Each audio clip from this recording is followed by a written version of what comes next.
So imagine high school parking lot, no one around, and I'm struggling just to go home. I just couldn't take it anymore, and we went to a bone specialist. They told me it was fractured. So I had played 9 games with a broken back. I just took the medical hardship, and I really leaned into exercise science and health promotions, and I really wanted to figure out why it happened. Like, I was a specimen, 22-inch neck, running a 4.6. I mean, I was a specimen, and so why did I look like Tarzan, but felt like Jane sometimes, with this pain? So it was very, very important for me to figure out if it could be done differently. And then I started personal training on the side at a place called AC Fitness. Within about 3 months, I had more clients than anybody. So I just realized, I'm gonna outwork all these people. I just knew it. I have always been one to jump at opportunity. Getting that call was it felt purposeful. It felt like it was a moment to just say yes. I put a newspaper ad out and a guy called me, and his name was Mark Gordon. He asked me one day, he's like, have you ever thought about opening your own gym? And I said, yes. So he said, well, bring me your ideas. I have to build something that gives people an experience the moment they walk in and the entire time they're in there. I wanted the setup to set them up for results. So I wanted the gym not to have sections. I wanted it to be fluid. We're actually a beverage company. This was launched in my 13th year, of doing this. Wow. You just can't stop. And you gotta understand that things take time. Brands don't happen overnight. A brand is not a logo, more than a product. If this was just water, it's probably not gonna work. But there's a message on this can, and what's in the can took 2 years to develop this water. Water, by the way, is really hard to make. I don't know if y'all know that. It's really hard to make. If you're out there and you're starting your own thing, give it time.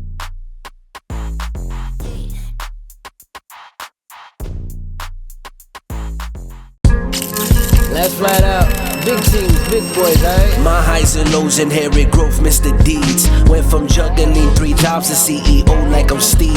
Never been a rotten apple, call me John Appleseed. That's how I bleed. God can see, no other man can judge me. Call him Mike, Mr. International, getting cream. Single mother told me worth, and now I'm worth everything. Went from Wall Street to Abu Dhabi, straight rolling in a Maserati with women that feel exotic. My life too pristine. Man, you didn't have to do them like that, man. You didn't have to do them like that. It was film day. Yeah. We gotta make a statement. Exactly. We gotta make a statement. Last What's flight going out, on, man? Flat out. Welcome to another Last Flight Out Miami edition. I'm your host Mike, along with my co-host Jay. Please follow us on all platforms on YouTube, Apple Podcasts, Spotify at Last Flight Out, and also our social media accounts. You can find me on Instagram at If Mike Was Here. You can also find Jay at JLubriel26. Today we've got someone who's redefined what it means to stay committed both in life and in fitness. He's transformed countless lives with his innovative partner interval training system, built 6 legacy gym facilities, and created the No Days Off lifestyle brand, which now includes everything from premium water to apparel. He's trained top athletes and built a fitness empire from the ground up. We're excited to dive into his story, and hopefully you leave inspired to never take another day off. So we'd like to give a warm welcome to Manning Sumner, leader and founder of the Legacy Gym Facilities. Welcome, man. Appreciate that, man. Thank you. Yeah. Appreciate y'all having me. For sure, man. Thanks a lot for making the time. So a little thing that we like to do with our guests is an icebreaker through a word association. So I throw a word or a phrase at you, and you give me the first thing that comes to the top of your mind, okay? All right, sounds good. And the word is commitment. Commitment, well, it's me. Okay, well, that's easy. to yourself. Definitely. Yeah, for sure. Bring us back to the beginning. So I know you're an athlete, started off at football. High school, you had a big injury. Can you walk us through that? Yeah, so, I could literally throw a football before I could walk. So my dad used to throw the football into the crib, and then I would throw it out even before I could walk. So it was like my dad played college football, and if you grow up in Alabama and your dad plays football, you're playing football. It's like one of those things. So, you go through that process, you play Little League, and then you work your way up. And then when I was in high school, I was, one of the top high school players. And my junior year was just a real struggle with back pain and like severe back pain. So after the games, I used to have this jacked up Toyota Tacoma truck, with the 15s in the back. Where, I don't know if y'all know about how we did it in Alabama, but and I could barely get in my truck after games, and I would sit there and I would be the last person in the parking lot. So imagine high school parking lot, no one around, and I'm struggling just to go home. And so finally I just couldn't take it anymore, and we went to a bone specialist. They told me it was fractured. So I had played 9 games with a broken back. Wow. And so then, they tell you you're never going to play again, you're never going to be the same again. And I just refused to accept that. So I went to a chiropractor. He told me to take these pills. I think they were called Bone Factor 1, but basically it's like a combination of calcium, magnesium, zinc, and some other stuff. Yeah. And he was like, just take them like M&Ms. And I was just taking them. And then he said, get as flexible as possible. So at the time I was like 220, and I just went the opposite way. I just got completely shredded, could do the splits. I was like 205. Wow. All the pain went away. Came into that year and became the defensive player of the year in Alabama. Got like a ton of scholarship offers from Alabama, Florida State, Clemson, but Auburn, it was like, you got to go to Auburn. So I actually ended up being a preferred walk-on. So basically that you go in with the scholarship players, but you're a walk-on. You have to earn your scholarship. Right. So I did that. I earned my scholarship, and then had a fantastic early on career. I was back up to Tikio Spikes, who was he'll be a future Hall of Famer, and everything was going great. I was at the time like 240 pounds, and going into after Tikio left for the pros, was going to be the starter, and then broke my back again. Oh. And this time it was devastating, because it's you overcome it, and then you get ready to actually start for an SEC team, and you have aspirations of being in the NFL and all that, and so that came crumbling down. And I had a decision to make. They were like, you can take a medical hardship, finish out your get your degree, or at the time I actually could have transferred and tried to like rehab back and whatever. And at the time, going through that and the pain that I was in, I just took the medical hardship, and I really leaned into exercise science and health promotions and kinesiology. And I really wanted to figure out why it happened. Like, why did I have a hairline fracture, being as physically, like I was a specimen, 22-inch neck, running a 4.6. I mean, I was a specimen. And so why did I look like Tarzan, but, felt like Jane sometimes, with this pain? So it was very, very important for me to figure out if it could be done differently. And I started early on. As soon as just you start to gain this knowledge of exercise science and how the body works, it was very evident that I was lifting wrong, I was doing things wrong, and I'm being taught by high school strength coaches, by college strength coaches. And so I just immediately just started to implement that with some of the guys on the football team. And then by the time I was a senior at Auburn, I had like 16 to 18 guys training with me at the local Gold's Gym instead of training with a strength coach. Oh, wow. And then a light bulb kind of started to go off too, is that I just had this knack of leading, and these are men like 6'5", 300 pounds, college football. I don't know if y'all been around college football players, but they're huge. Big boys. But they listened to me, and they respected me, and it was just, and it wasn't that I did anything I didn't feel like at the time, but I led by example, and I cared a lot, and so started doing that.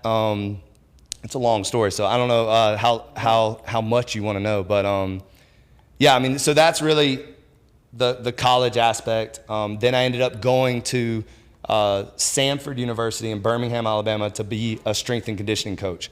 So ironically, the strength and conditioning coach at the time was my personal trainer when I was in 7th grade. His name was Tommy Rowland. I believe he's still at Samford University. Great guy, taught me a lot. And he basically took me under his wing, and we trained the football team, the tennis team, and the baseball team, for Samford. And then I started personal training on the side at a place called AC Fitness, which is kind of like a Gold's Gym, a traditional gym. Started training some professional wrestlers, some athletes, regular people, housewives, what have you. And then a buddy of mine called me. He was a model here in Miami, really good-looking black guy, super tall, lean, on all the covers in the magazines, doing his thing as a model. And he was from Birmingham too. Okay. And he calls me up. And he's like, "Hey, if you shave your head," and this is when I had nice blonde locks, right? I had wavy, nice blonde locks, back in the day. But he was like, "I can get you probably a job on Bad Boys 2 as a stunt double, body double." He's like, you look just like the character they're trying to play. So I shaved my head, I kid you not, like 2 hours later. And I think at the time it had to have been like a Polaroid or something. You know, I don't think we even had the special. You were that motivated to be on the movie? Like, what was it to come to what was the Miami? motivation? So I think that I have always been one to jump at opportunity. And I think I've always been one to see opportunity. And so for me, it was a phone call of opportunity. It was a phone call of like seeing someone that took a chance, left Alabama, went down to Miami, is successful as a model. I'd been staying in touch with him. So getting that call was like, it felt purposeful. It felt like it was a moment to just say yes. Okay. And so, you know, I got the job. I packed up my Nissan stick shift Maxima with cloth interior and, you know, drove all the way down to Miami. It was like 14 hours or whatever, and or maybe not that long, but it was, you know, over 10 hours. And I had $2,000 cash to my name. No money in the bank, no nothing. I was 20 something, you know, in my 20s. And I'll never forget like seeing the Miami Beach sign and getting on Euclid, and my car was like Euclid's terrible roads and like bouncing, and then walking to his apartment. His apartment was like this. Like his apartment was like the three of us. You know, it was a tiny studio apartment. And mind you, he's 6'4", 220 pounds too. So I walked in, I was like, oh my God, this is gonna be weird. and it was weird for sure. And got that job. So it was paying like $330 a day. So obviously, you know, that's not that great. So I wanted to have a backup because I knew the movie was only shooting for about 3 months. So he took me to Crunch Gym. And at the time, Crunch was like where everybody trained. Crunch was 13th in Washington, but it not like it is now. Like Crunch was. No, it was the old Crunch. It was a much more exclusive boutique. Exactly. And so, you know, Beyonce, Eminem, 50 Cent, Madonna, like everybody worked out there, and it was the place to work out. So I walked in. I'll never forget this little gay guy, Scott Hauser. He sees me, he's like, oh my gosh, you know, like that. And I was like, what's up, man? You know, and introduced myself, and he's like, you're hired. And he didn't even know that I was there for a job. And so I was like, all right. So he gives me a tour, and literally, I kid you not, within about 3 months, so there was 37 trainers at Crunch. And at the time, it was independent trainers. So everybody just paid a rent fee. And I was the 38th trainer or 39th. I'm not sure exactly. And this was 20-something years ago. But I was another trainer. And within 3 months, I had more clients than anybody. This episode is brought to you by BetterHelp, because sometimes you can't do it alone. If you're anything like me and you're balancing your career, a podcast, and your personal life, all while living in a fast-paced environment like New York City, finding time for your mental health may seem impossible, but that's exactly what you need to do. Therapy shouldn't feel like one extra thing on your plate. BetterHelp's online platform makes it easy for you to connect with a therapist who best fits your schedule. You can switch therapists at any time at no additional cost, so you always have the right support. Most of us are not encouraged to open up about our feelings, so we push through the stress, the anxiety, and anything else that life throws at us. I can tell you from personal experience that not opening up can have a real toll on your health, your work, and your relationships. That's why having a space where you can just talk, no stigma, no judgment, is so important. Therapy doesn't make you weak. It's about having the strength to deal with what's really going on. Visit BetterHelp.com/LFOPod to get 10% off your first month. That's BetterHelp, HELP.com/LFOPod. And I had a steady, you know, and then I just realized, like, I kind of realized that Miami was like an islandy, kind of laid back vibe town. And even though I'm from Alabama, I'm from hard work, college football, like get up at 5 a.m, you know, like I just had that grind. I'm not sure if that's, you know, I don't particularly love the word grind, but you know what I'm saying? I just had the hustle, I had the hard work. So I just realized, like, I'm gonna outwork all these people. Like, I just knew it, and I did.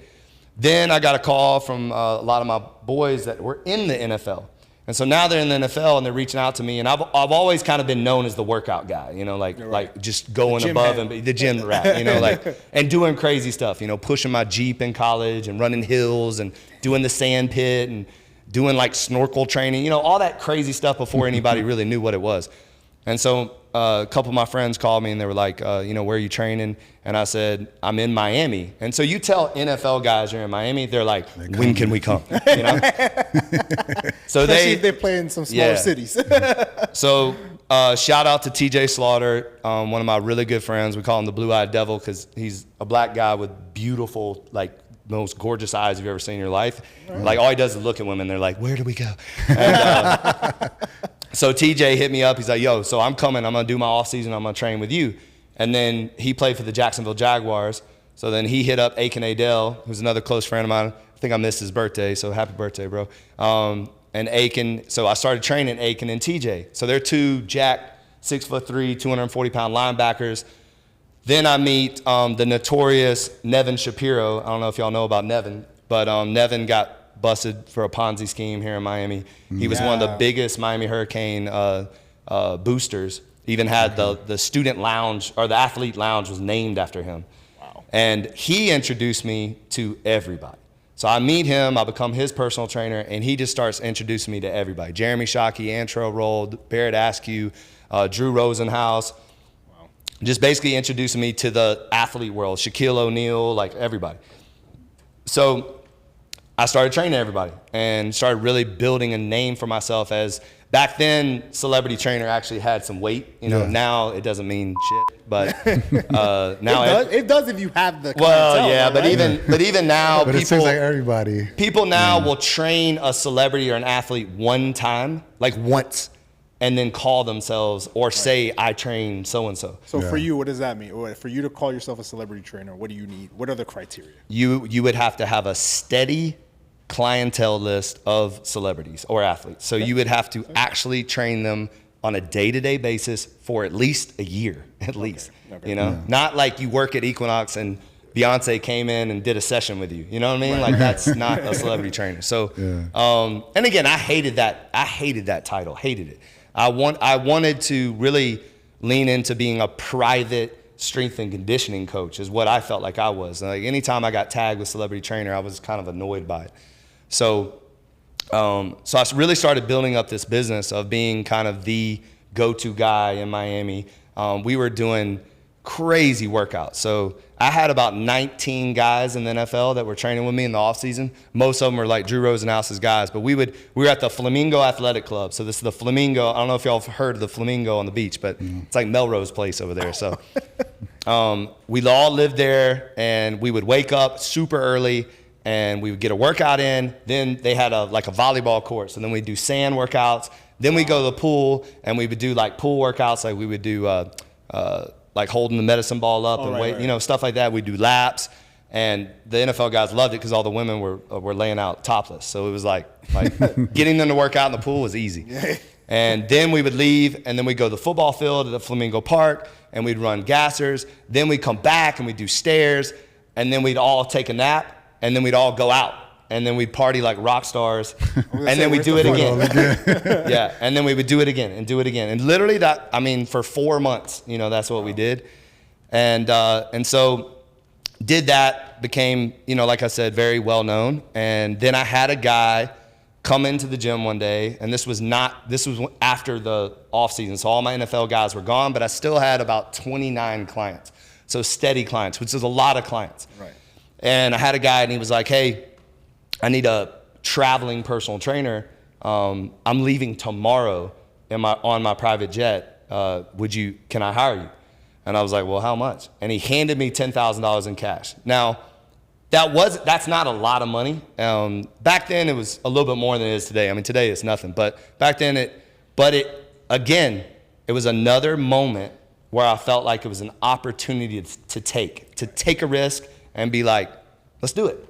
So I literally gave up 29 clients to go train this guy. We literally were on a private jet the next day. We fly.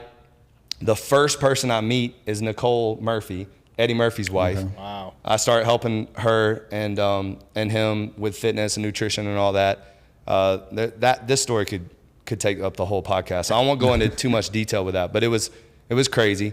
And then after traveling for about 3 months, after like about the middle of the second month, I was like, hey man, you know, where's my money? You know, like, what's up? Because okay. he only gave He me gave you 10 up front. 10,000 Okay. for just to go. Okay. So I was like, you know, what's up with the money? And then he Took you started. 2 months though to ask him. Well, keep in mind, we're traveling, like we're on private jets. Yeah. We're staying in penthouses. We're eating at fine, you know, he's buying me stuff. Like and it was fast paced. Like, you know, like moving it. I mean, we went to Atlantic City one day. We went to Vegas one day. We went back to LA. We went to Dallas. We went to Salt Lake City. Like it was kind of a, so, you know, like it was like one of those moments where it slowed down and then it was like, wait a minute.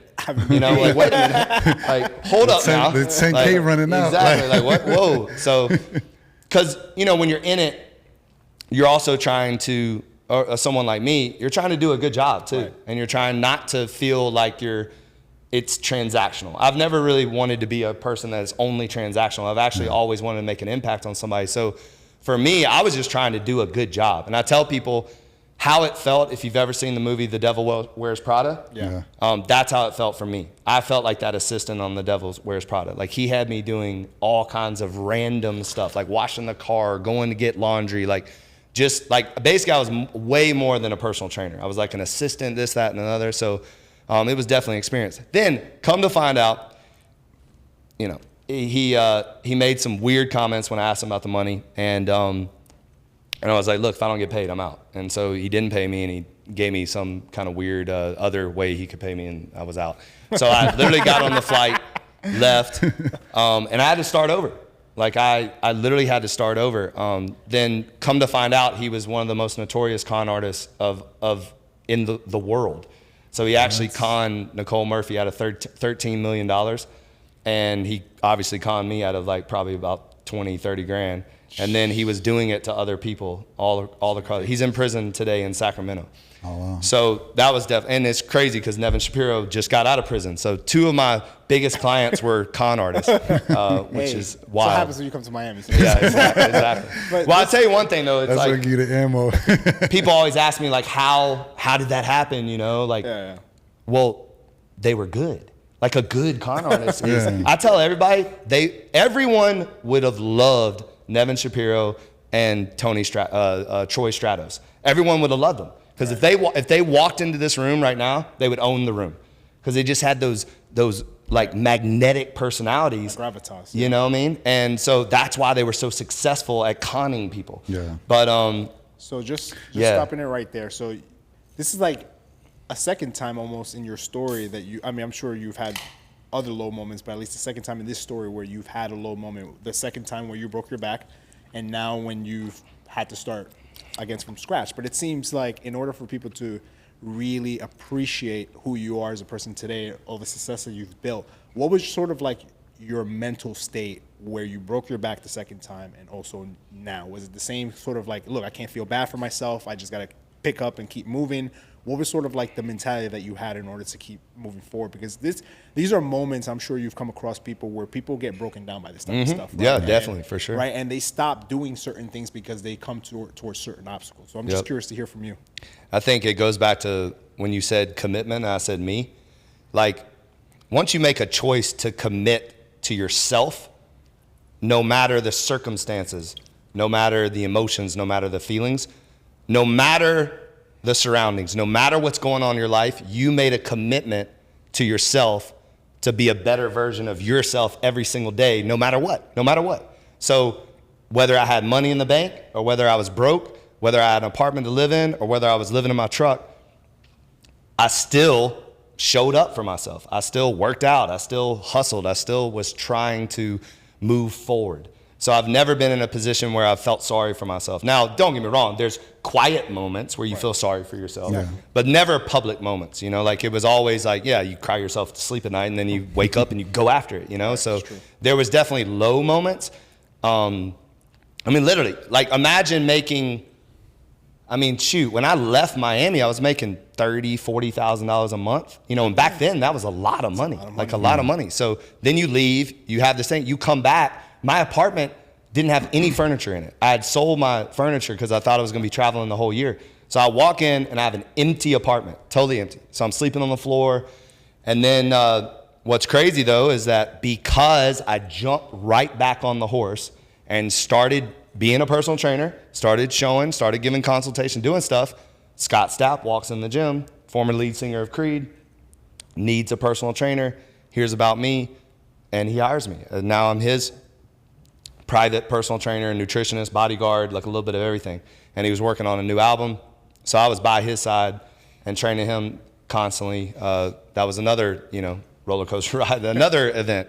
But it goes to show you that, like, let's say I came back and I like felt sorry for myself and I like, did drugs in my empty apartment or something, like that's not going to get you back to where you can be. And I would say another thing is, like, I think when you know your value, like you know what you're worth because of all the stuff that you've put yourself through, from education, from experiences. Like when I was training all these athletes, I mean, they were having the best years of their lives, So, and it's not because of you, but it's extension of you. So I never like taking credit for athletes because I think it's all them. But I think you should feel a little bit that you're a part of it and that you had some type of impact on their career. And so I don't even know where I was going with that, but that, yeah. So. Yeah, I was gonna say. So, what's that moment you're doing personal training, but then you start Legacy Fitness and you open your first gym?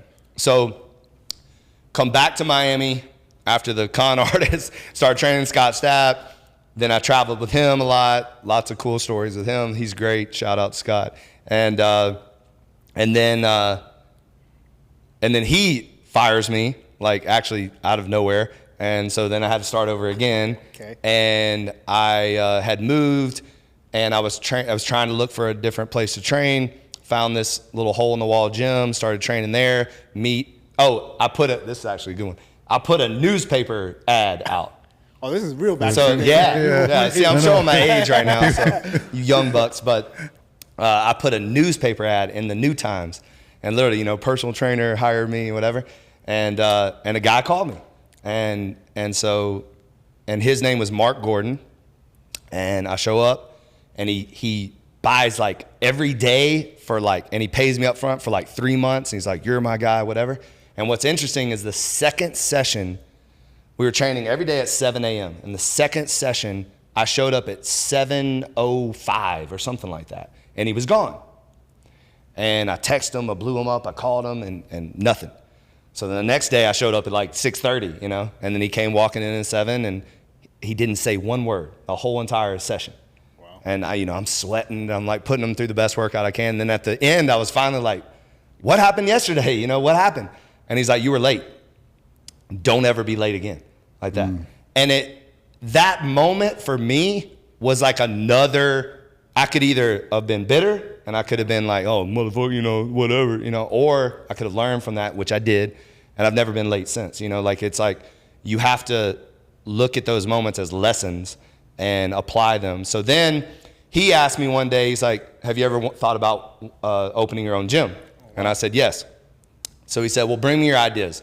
So I go to like CVS, I buy again, showing my age. There was no Pinterest, I don't think, back then. So get a poster board, get magazines, cut it out, and do like a dream board of my dream gym, Nice. And what was cool about it was that I had traveled all this time, right, with the con artist, with Scott Stapp, and we went everywhere. I mean, everywhere. I went to Memphis, Nashville, Birmingham, Atlantic City, Salt Lake City, all these different, Vegas, all these places, and every single gym we went into was exactly the same. Every single gym you walked into. You walked in, there was a front desk, you looked to your right, there were some offices, then there was this cardio section with a bunch of TVs, then there was a free weight section with all the meatheads trained, and then there was a machine section where all the old ladies trained, then there was an aerobics room tucked in the corner in the back looking like a fishbowl that all the energy was in, and there was no community, and of course there was some nicer versions of that than other, but the baseline gyms were all the same. So when I created this vision board, it was to take my college football experience. So when you walk into a college football weight room, the music blasting, the chalk's flying, you got the softball team in the corner, everybody's got their shirts off. It's fun. It's an immediate energy. You walk in, you're like, "Whoa, what's going on here?" So I hope you felt that yesterday. I did. What I want to do is recreate that in a commercial setting. So what I was thinking is like, okay, I have to build something that that gives people an experience the moment they walk in and the entire time they're in there. Right. So I wanted people to feel something as soon as they walked in. I wanted the setup to set them up for results. Right.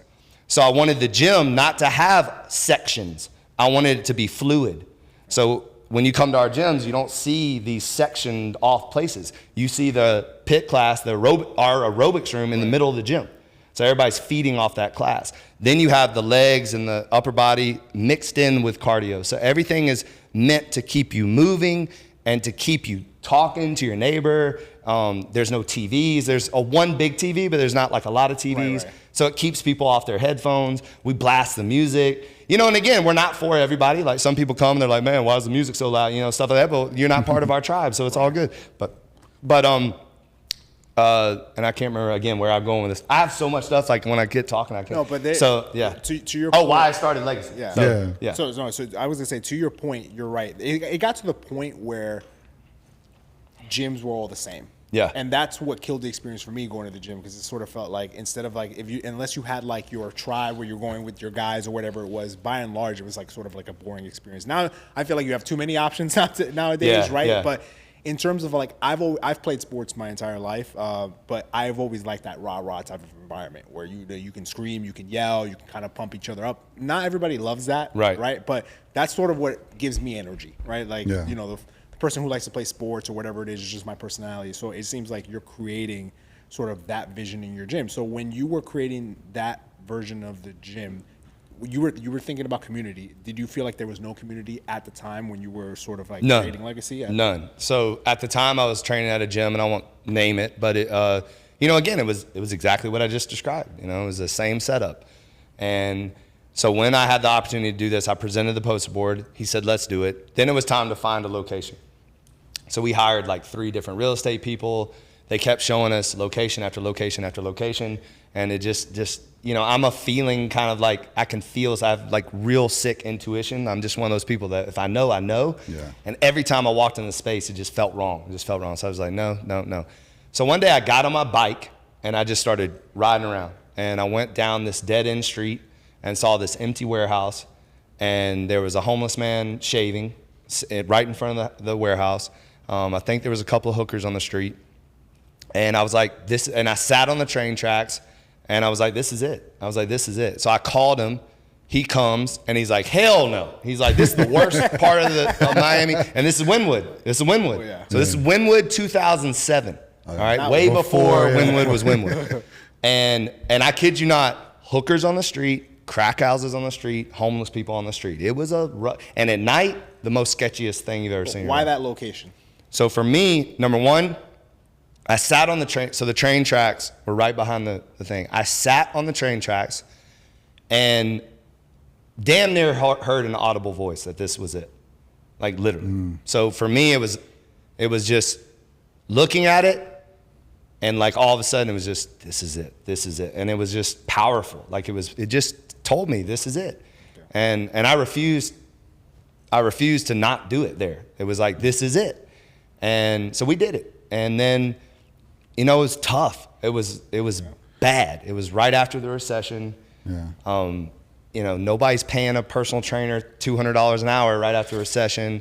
And the first year, 2 years, it was me in there basically by myself for 14, 16 hours, you know, training only my clients because I couldn't find other trainers to be in that location and do all that. The very first year we flooded really bad, so my entire gym was underwater, and it was a struggle. But then about the third year, had some new people join me, started to turn things around.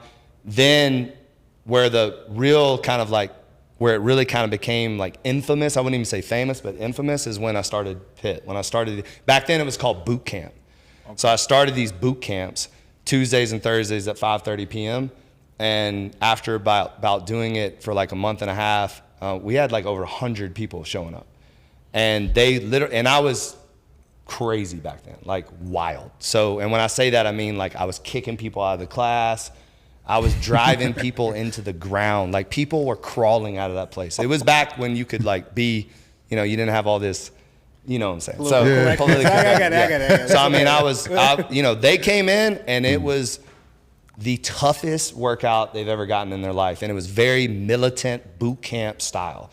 And then, obviously you have to evolve. You have to you can't, in anything, you can't remain the same. If you're not growing and learning and kind of evolving, then you're gonna die. You know what I mean? So I started to pay attention to, okay, I'm rubbing this person the wrong way. Okay, this and that. And then a friend of mine named Louis Barone told me to read a book called The E-Myth Seminar by Michael E. Gerber. And I literally read the entire thing on the Art Trainer, which is like elliptical. Okay. I read the entire thing on the Art Trainer. And I got off there, and basically what it is how to set up systems. And so it's about how to make the business work for you, not work in the business. Right. And so I immediately started applying systems, and then I called one of my potential investors. He never did invest, but he was kind of giving me like advice and stuff. And I told him what I was gonna do. And he said, it's not gonna work. He's like, if you stop training, the whole place will stop. If you stop this, if you stop that, whatever. And so I listened to him for about 30 seconds, and I was like, nah, he doesn't know what he's talking about. And I stopped. So I literally stopped. And when I say stop training, I stopped teaching the class. Okay. So I started to pour in to the other coaches and teach them the system, the partner interval system. And how that system came about, because this is a fun story, and I think y'all appreciate it, is I used to double book clients all the time on purpose. So like, there's only so many hours in the day. Yeah. So what I would do is, like, if I had an 8 o'clock client, then I would get another 8 o'clock client. And then if they because what happens is a lot of times people don't show up for their session. So if they didn't show up for their session, then it was great, because then I had somebody else to train, and I never lost money. And then if they showed up together, because of the way my gym was set up, I could just train them together. And so no one ever complained about it. Right. And this particular time I double booked, and it was, I don't know if y'all remember Marion Barber from the Dallas Cowboys. Yeah. So he's about 6'3", 240-pound running back. He passed away, but rest in peace. But he showed up, and then another overweight woman showed up at the same time. So I had this elite NFL running back. I'm talking elite, like beast. Right, yeah. I mean, if y'all look him up, he was the man. And then I had this super overweight woman show up at the same time. I gave them the exact same workout. All right, obviously different weight, but the same movements, and the same duration and everything, just different weights, basically. Different weights, yeah. And they were high-fiving each other and smiling and laughing and sweating, and it was in that moment where I looked at it and I was like, oh, I can do this. And so that was right around the time Barry's Boot Camp was super popular. Orange Theory was coming on the rise. Soul Cycle was super popular. So I was like, oh, I need to do that. Yeah.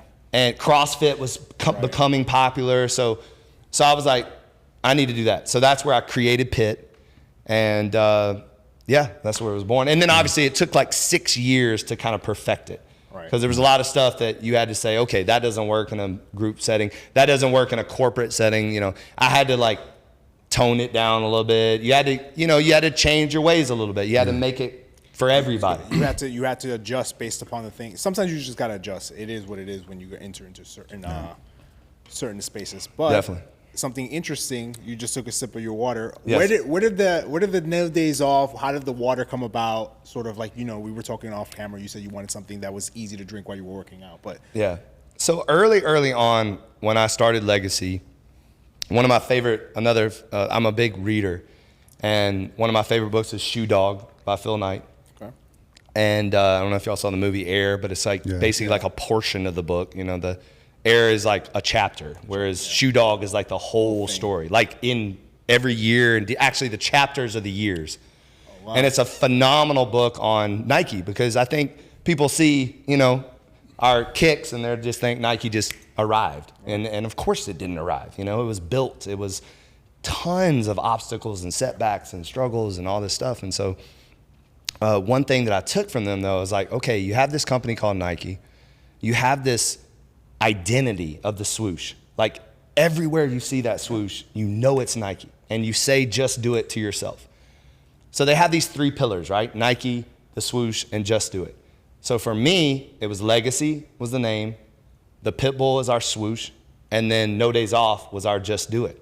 And it was very, very intentional. It was basically, I copied Nike. I mean, that's, I'm like, damn, if they are as big as, I think that's, if you're going to copy somebody, it's a good Flattery. thing. Yeah, that's Exactly. a form of flattery. So, and people did not get it at all in the beginning. Like, oh, what are you, training dogs? Like, what's up with the pit bull? And just got super, like, I mean, I got made fun of. I got, like, people did not. And then No Days Off, oh, my God, the fitness community went in on me. Like, I'm talking hardcore, where, like, you have to take a day's rest, and just bitching and saying stuff. And I just kept with it. And I kept telling them that No Days Off is never taking a day off on you. It's a commitment to becoming your best self. It has nothing to do with working out. It's a lifestyle. Because what I wanted is, I knew that if I could create something bigger than a sweat, bigger than a workout, bigger than a brick and mortar building, if I could create a movement, if I could create something that goes beyond the gym walls, then I might end up like Nike, And so I've told my family, I've told my business partners, I've told my team that we will be as big, if not bigger than Nike one day. And I've said it for the last, 10 years. And I believe it. And I think that it's because we're being intentional with everything we do. So, nice. And then, so from that, it's interesting because for me, I always thought it was going to be the apparel. I always thought that, like, the apparel would take off. I love fashion. I'm into fashion.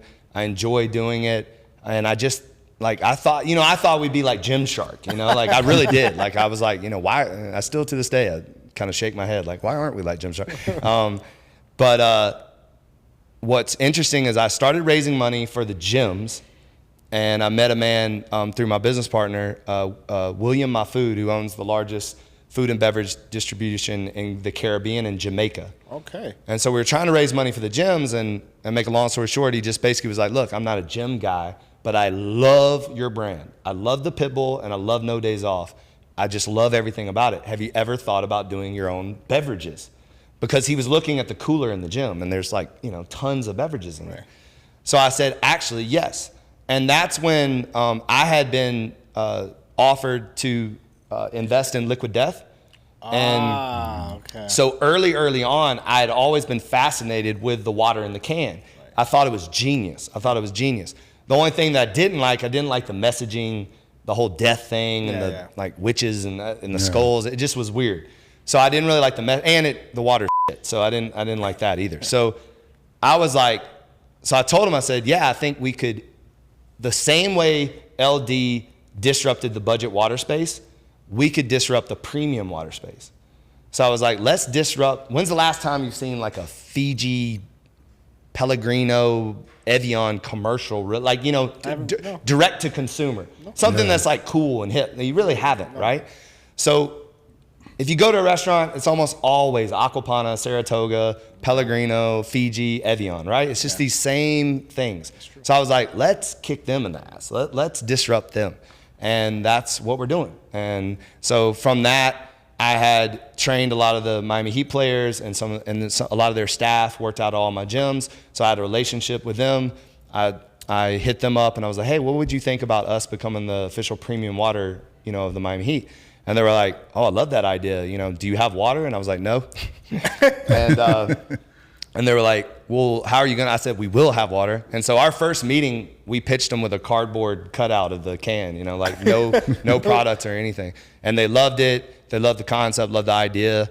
And then the next meeting, we obviously had a product, and we let them try it. And then we had to impress the concessionaire, who was Levy. And then they, third party tested us. They carried it around the arena. Right. And then, make a long story short, we signed a 5-year deal to be the official premium water of the Miami Heat and the Kaseya Center. So we're also activating, the Drake concert and Usher and stuff like that. We actually sold out both Drake concerts.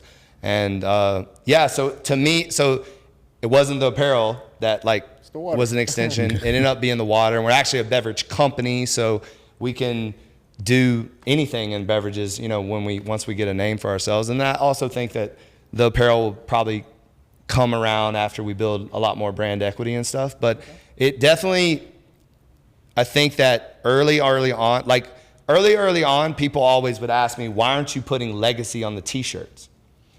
And I told them because it's bigger than the gym. And so what I was trying, and people still didn't understand it. And they're like, well, you're not promoting the gym. And I said, I'm promoting a movement that will eventually come back to us. Yeah. And it took like a decade. I mean, because this was launched in my 13th year, of doing this. Wow. But what I wanted to do is I wanted somebody wearing the Pitbull and the No Days Off in an F45. I wanted them to be running on a Barry's treadmill with my apparel on. So that, not because I'm trying to steal their clients, no, because I wanted to be inclusive. And I felt like the gym community was very oh, you work out there, I don't like you, and I think that's ridiculous. So I wanted to create it to where we're all friends, we're all trying to do the same thing. So why can't we do this together? Sure. And then for them, it was more of you should be proud that my clients or people that like my brand are running on your treadmill, and not the other way around. So it worked. It took a long time to get to where we are, and we still have a lot more work to do. But the intentionality early on that nobody really understood except for me, it paid off. And to be here today talking to you guys and being able to say that out loud is pretty cool, So it's actually I think it shows people out there listening that you just can't stop. And you got to understand that things take time. Brands don't happen overnight. A brand is not a logo. It's not a statement. It's a feeling, it's an emotion, it's a movement, it's a community. Yeah. It's people buying into more than a product. It can't just be, if this was just water, then it's probably not going to work. But there's a message on this can, and what's in the can was very intentional. It took 2 years to develop this water. Water, by the way, is really hard to make. I don't know if y'all know that. It's really hard to make. So, I just say that to say if you're out there and you're starting your own thing, give it time. Be patient and just don't stop. Don't ever, if it's something that you truly believe in and you have a vision for it and you can see what you want for it, then just don't stop, because you'll eventually get there. Yeah. But it's not going to happen in 1 or 2 years. I promise you that. Yeah. So. I got one more question, then we might wrap it up after this. But being that, me and John both live in Dubai, you had a gym in Dubai, and, Legacy's been successful here. You have 6 locations, and I just want to talk about just the resiliency where you had it open and then it closed. Just talk us through that, what lessons were learned, and, what was your mental going into that? Yeah, so early on, right around 2015, I franchised. Okay. We have a phenomenal franchise, the only one left in Durant. But I stopped franchising after the Dubai incident. So that was you owned the one in Dubai. No, it was a franchise. It was a franchise. Yeah, that's why I'm teeing that up. Excuse me. That sparkling hit a little bit hard. But so what happened was I opened the first franchise in South Carolina. Got it. And then the second franchise in Durant. And then the third franchise was going to be in Dubai. And I did the entire thing over email. Literally, maybe a couple of phone calls, but most of it, and I'm talking design, delivery, location, everything. It was wild. And, the guy paid the franchise fee, he paid for my travel, he'd seen stand up, whatever, and we got it open. When I went to open it, it was actually in old Dubai. Okay, very Dubai. So it was super weird. They treated me like I was The Rock. Y'all should have, and I'm not exaggerating. If you would have saw me there and how many people were following me, taking pictures, and they're all this tall, little Indian people, and they literally were I can imagine. It was wild. I literally felt like a celebrity. It was weird. And, they made this huge cake and then they had nothing but Ukrainian women being the trainers. It was very bizarre. It was very bizarre. Like Dubai. So we opened and we had 800 plus members in the first 3 months. It was wild. And they're all Indians or whatever. And so it was massively successful. And I'm back in the States, and then I just start noticing I'm not getting my royalty checks. They're not making the deposits. So I'm hitting them up, and then they're ghosting me. And then I'm like, all right, what's going on? And then I think this went on for at least 6 months. And then I was like, nope, And so I was training Shake at the time, and he kind of like told me basically like you got in business with the wrong people. They're never gonna pay you, and that you definitely don't want a gym in old Dubai. And he just kind of told me like you need to shut it down or they're gonna take complete advantage of you. So I went back to Dubai, hired this, I can't even remember her name, but she basically helped me get the government involved, the police involved. We went there. I had to take all my logos off everything. I had to shut them down. And but I'll tell you what, it was a learning experience for sure. It was one of those things. That was a moment where you get a random call. Hey, I want to open up a legacy in Dubai, and you say yes without really doing your due diligence and really like paying. You just said that was one of the moments I said yes, where I probably should have paused and done a little bit more research. Right. So it was definitely a learning experience. I did get 2 awesome trips out of Dubai, which I know y'all know Dubai is amazing. So I stayed at the Versace Hotel, and it was, I was living. So it was definitely fun. I got to go to Abu Dhabi and go to the temple and all that. So it was that was a good experience, and it was a learning experience. And then so when COVID happened was when I was like, all right, I don't ever want to franchise again. And the reason why is because Dubai had closed down, and then COVID wiped out South Carolina, because South Carolina wouldn't open anything up, so they just completely got wiped out. And then it just left a bad taste in my mouth, because then I started seeing also what the pandemic did to 24-hour fitness. I think there was 140 locations closed down. There was a bunch of F45. It was just, if you had a lot of locations, you were screwed during the pandemic. And then also what I saw during the pandemic is everything was shifting towards more community, more wellness, overall wellness, not just a workout, more wellness. So I really started to change the philosophy of where I was going to go, where I was going to take the gym business, Yeah.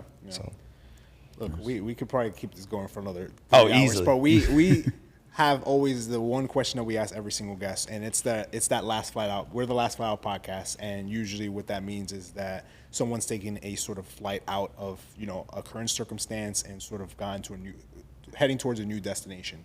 And for you, what was that last flight out moment? Sort of like that moment. Had you not taken that moment, you wouldn't be here in front of us today. I mean, I think it's probably pretty straight up. It's that phone call of, hey, shave your head and come to Miami, right? Right. Otherwise I probably wouldn't be in Miami. So, I mean, for me, that was it. I mean, because I packed my bags and I shaved my head, packed my bags, and took $2,000 of cash in my name and drove to Miami. And I haven't left since. I'm gonna need that picture of you of the long line. Oh, I got you. Yeah, but can you imagine sort of an alternative for you? What would you be doing right now had you not taken that call? I don't know. I don't think I'm built for normalcy. And what I mean by that is I still would not have been in my hometown. That never would have happened. And in fact, when I look back, I think there was 2 people in my high school that left. One went to LA and I went to Miami, and that's it. And then everybody else is still in Birmingham, and they still, they're still there. And not that I don't like Birmingham. I think Birmingham's amazing, but just, I definitely have always felt like I was put here to impact way more people than just being in a small town. I need to be somewhere where I can make an impact on the world, and I think I'm in a perfect spot to do that. Miami is the new Manhattan. Miami is where everybody wants to be, and I think being someone that has planted a seed in Miami in 2001. And still doing it, and still making moves, and still making impressions, and still building a community here in Miami. I think that's exactly where God wanted me to be, and I don't think there was an alternative, Yeah, I know you're also the personification of commitment, but you are also what we're trying to highlight with the Last Flight Out podcast. So we really appreciate your time today. Why you don't tell the audience where they can find you, anything that you have coming up that you're willing to share with us? Yeah, definitely. So my IG is my name at Manning Sumner, and then we have different location IGs. The main brand IG is at No Days Off. We also have our water IG, which is at NDOH2O.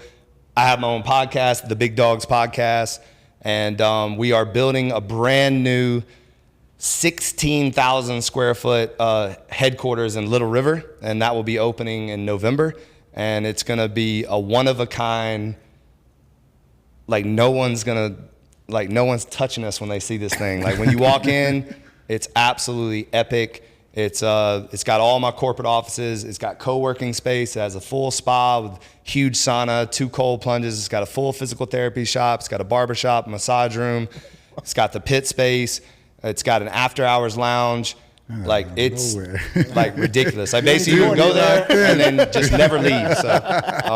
So that's that will be our 7th location. Congratulations. And thank you. And then we have Nashville that's coming up. So we break ground in Nashville in January, and that should be opening up in the middle of 2025. And then we have Aventura coming up at the end of 2025 as well. So we're not slowing down. We're about to start the heat season. Shout out to the Heat, no days off. And the beverages, we're in over 1,200 locations now, and we're looking to really take it to the next level. We're coming out with glass bottles, and our 8-ounce cans just came out. These guys have them here, and it's just, for me, the water is going to be something that I can spread this movement faster while I'm doing quality over quantity gym, locations. So it's just very, very important for me. I want No Days Off to be a worldwide movement.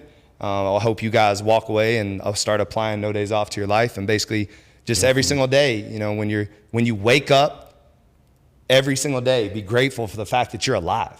Yeah. And I think we take that for granted. So if you could put your feet on the ground and you can stand up and your eyes are open and you can take on the day, then never take a day off on yourself. That's absolutely the message. Yeah. Thank you. We appreciate you appreciate coming y'all. as well, man. This was amazing. Thank you, sir. You catch us at the Last Flight Out podcast, same time, same place. Get us on YouTube, Apple Podcasts, and Spotify. Thanks again for tuning in. Peace. Peace, everyone.